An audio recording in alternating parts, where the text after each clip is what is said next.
Adams, and this is the Weekly Genealogy Toolkit, the podcast that helps new genealogists get the most out of their research time and avoid the most common pitfalls. The Civil War was a different kind of conflict. Oftentimes we talk about how families were torn apart and it was brother against brother, and while there are a few examples of that occurring, it was very rare. During the Revolutionary War, there were plenty of cases of Tories and Patriots living within close proximity to each other, but that's because it was predominantly an ideological conflict. There was a cultural component to it as well, but in the early colonial era, you hadn't yet seen alliances develop between various American cultures, so you had more of a patchwork quilt of peoples. The Civil War exposed just how sectional and tribal the United States had become, and some may argue still is. Very few people who served the Confederacy would ever have laid eyes on a Northerner outside those few years of conflict, and that was, of course, at the other end of a rifle.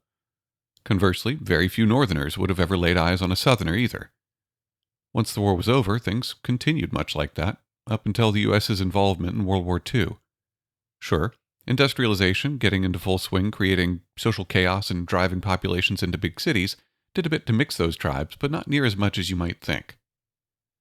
This is an observation that can help you with your research. I've given examples as we've moved along through the series about what percentage of the American population served in the war. It's a useful metric to determine how likely you are to come across an ancestor who was involved. We saw a relatively high rate of service during the Revolutionary War, abysmally low rates of service during the War of 1812 and the Mexican War, and as we move into the Civil War, we see a return to revolutionary numbers. About 10% of the American population served during the war. That's a quick and easy metric, but let's dig a little deeper and look at something even more telling. It's difficult to make a super accurate estimate, but roughly 40% of military-aged men in the North served during the war. That's a pretty astronomical number until you compare it to the same figure for the Confederacy. The southern portion of the equation is even harder to get a good fix on because accurate personnel records are sparse, but conservatively, between 55 and 70% of the Confederate population of military-aged males served. When balanced against the percentage of men who were not fit for service for various reasons, that 70% figure on the upper range would end up looking closer to about 95% of eligible men. In the United States, we've not seen anything comparable to this before or since. It was an existential fight for the South, so if you have male ancestors who lived in the Confederacy during the war, and were of the right age, I would go into my research with the assumption that they served. If they didn't, I'd dig long and hard to figure out why. Perhaps they had some sort of physical disability, or perhaps they were the only male in the family. There would almost certainly be a reason. Conversely, don't make that same assumption when dealing with a Northern ancestor. Yes, the chances are still very high that they served, but there were many who didn't. Several of them were among my family's ancestors. Don't assume that because your Northern ancestor had some sort of trade that they likely didn't serve. We often think of the Civil War as being fought by Northern farmers against Southern farmers, but fully half of the Federal Army consisted of men with trades other than farming. Before getting deep into Civil War research again, it pays off to do some learning about the militaries in the war. As far as information about the war, there's really a bottomless supply of Civil War books you could get, and many of them are very good. I'll only recommend 2, just to keep things easy. For a short, overall view of the conduct of the war, I liked Stephen Woodworth's This Great Struggle. He's a good writer, and it's only a touch over 400 pages, which, for a book that covers the entire war, is pretty concise.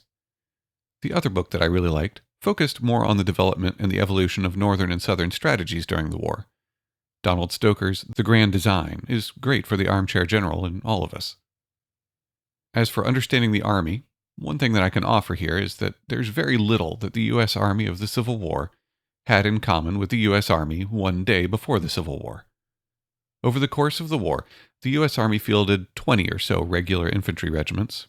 That would be roughly 5 brigades or 1 division. This is in comparison with the over 2,000 volunteer regiments recruited during the war that resulted in an organizational structure consisting of 26 corps across 17 field armies and various other military departments.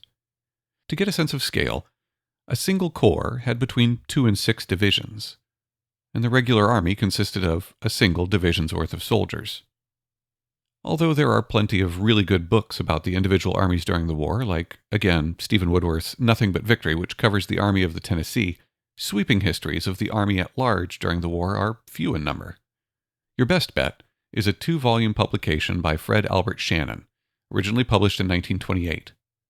Thankfully, because of its age, you can find it on HathiTrust, where you can download it for free. As for understanding the Confederate Army, you really only need to look at Dan Fullerton's Armies in Gray, although best of luck finding it outside of a library. It is available on Amazon, although as of recording this episode, it'll set you back a cool $200.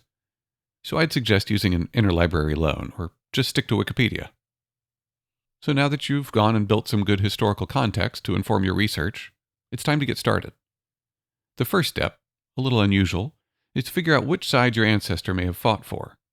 Now, like I said, geographically that's usually going to be a pretty easy thing to determine. Although there were a few odd men out, like Charles Adams, born in Boston but fought for Arkansas, or George Thomas, born in Virginia but as a career Army officer chose to serve the United States rather than the Confederacy. But there's not many of them. Where things can of course get dicey is in the border states of Delaware, Maryland, Kentucky, Missouri, and West Virginia. If your ancestor lived in one of these states, it might be kind of a toss-up, and if they have a common name, look at what the rest of their family and extended family did. That may help you track which side your ancestor ended up on. As a bit of an aside, also take into account that if your ancestor served the Confederacy, don't forget to look for Federal service records as well, as there were almost 6,000 Confederate prisoners that decided to swear an oath and serve the Union. These soldiers, referred to as galvanized soldiers, were most often sent out to fight the Indian Wars. But I've seen it more than once, and it always makes for some interesting stories to tell. There were cases of similar things happening to Union prisoners of war, although to a lesser degree, and they weren't used all that successfully. Consider this my plug for being thorough in your research. I haven't spent much time so far talking about positively identifying your ancestor in military records, but I will here. Positively identifying your ancestor in Civil War records can be more of a challenge than dealing with it in earlier wars. So many men served that the chances that your ancestor was the only one of their name to have served, even within the same state, is very slim. If they had a relatively common name, there may have been more than one in the same regiment or even company. Start by simply looking at what state your ancestor served in 1860. It's not a surefire solution, but it's a good place to start. You might also look at other census dates if they were a mover. If they were in South Carolina in 1860, but Georgia in 1870, you may need to look in both states. You can also check state censuses if they exist for your state, because they are often done in an off cycle from the federal census, giving you a better coverage over the time period of interest. For example, New York State typically did their state census on the 5s, so there was a state census in 1865, a handy data point to have for Civil War research. Once you've identified the state your ancestor lived in, assuming they didn't serve in the regular army, you can approach it from one of two ways. You can simply search on one of the big genealogy sites, someplace like Fold3, or even the National Park Service Civil War Soldiers and Sailors database for their name and state. If my ancestor was Dozier Throckmorton, I might do this as it's not a common name and I'm unlikely to get confusing results. Once I find Mr. Throckmorton, I just look to find what regiment he served in, and then cross-reference unit records, which can easily be found on Family Search, Wikipedia, and probably a dozen other places, to confirm that that regiment recruited their soldiers from my Dozier Throckmorton's county. If my ancestor's name was John Carpenter, that might not be the best approach. The other way is to determine what regiments and companies actively recruited from your ancestor's county, and then specifically search those regiments. Neither method is perfect, so you may still need to look elsewhere, like the 1890 Veterans Schedules, one of the few remaining parts of the 1890 federal census. For many of my Confederate ancestors, the first record that I come across was their widows' pension applications. This provides tons of useful information to include what regiment they served in. So if you can't jump straight into service records, look at all the military records areas, and sometimes you can back into the service records that way. Once you do have what regiment and hopefully company your ancestor served in, assuming they fought in a veteran or Confederate regiment, finding compiled service records should be fairly simple. But before you go looking for them, spend some time getting to know your ancestor's unit. There is no shortage whatsoever of unit histories in the Civil War. Many regiments have full book-length treatments, like the 14th Virginia Infantry by Edward Cruz and Thomas Parrish that I'm looking at right now on my bookshelf. Maybe the book reading can wait for later, but at least get a feel for where your ancestors' unit was employed. Did they fight as part of one of the main theater armies? Or were they stationed on garrison duty, or guarding some faraway military facility? Where did they form? How many casualties did they take during the war? Did they keep the same unit designation through the war, or did they merge with another regiment and change designations at some point? Keeping in mind that there were some cases of southern states fielding Union volunteer regiments, like the 1st Alabama Cavalry Regiment of the U.S. Volunteers. And just make sure that you're looking in the right database of records. These are all good things to know prior to digging into your compiled service records. Although, to do so, you will ultimately need access to Fold 3. Just like with Ancestry, Fold 3 does have a library edition that you may be able to access for free through your local library, so just check your library's website and see what sort of online resources they have. Typically, you will have to be physically at your library to access those resources, though. If that's not convenient, then you may have to fork out for the Ancestry All Access level of membership, or pay the separate Fold 3 membership. Indexes of the service records are available in a lot of different places, although they won't have much more information than you probably found tracking down your ancestor's regiment. Although if you still need to track that down, the service record indexes are another good place to look. So once you've accessed what you believe are your veterans' compiled service records, be sure to confirm by looking at when and where the soldier enlisted. Some regiments formed in one set of counties, but may have drawn additional replacements from other counties at a later date. Check to make sure that their age matches, and if you see a furlough slip in there, look to see where it says they were on furlough. Once you're convinced that you've got the right guy, it's time to start building a timeline. For more information on that, go check out my episode on timelines. Some added useful information for Civil War research, though. When you find your ancestor was present for duty in their unit during dates that coincide with a major battle, how can you be sure that your ancestor's unit was involved? Check out the order of battle for that particular engagement. For the Civil War, they're super easy to find. Just Google Gettysburg Order of Battle and select which side they served on. Then you'll have a tabular depiction of the command structure of the Army during the battle. If you find your ancestor's regiment, that's great.